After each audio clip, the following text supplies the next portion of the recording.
Thursday's precise and important news.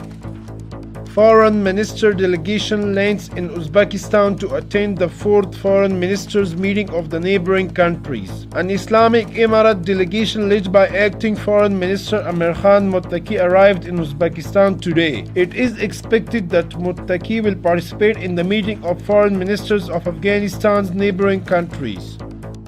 The regular meeting of the Economic Commission convened. The regular meeting of the Economic Commission was held at Marmarine Palace, and it was decided that the concerned ministries and departments should expedite their work to finish the remaining tasks of Bakhshabad Dam in Farah and Kamal Khan Dam in Nimroz province.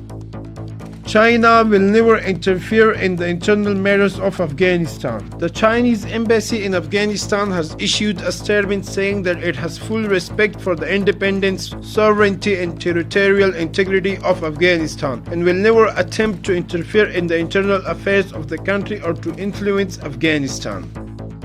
2 more helicopters were successfully repaired and tested. The Ministry of Defense says that the technical and professional teams and engineers of the Air Force successfully repaired and activated 2 helicopters, a Russian Mi-17 and a US Black Hawk UH-60.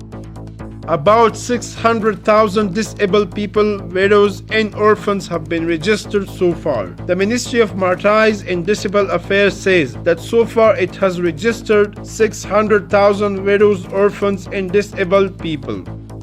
1,600 tankers rejected at border areas for low-quality fuel, says ANSA. Officials of the Afghanistan National Standards Authority said that they had turned back more than 1,600 oil tankers that did not comply with the standard of this administration.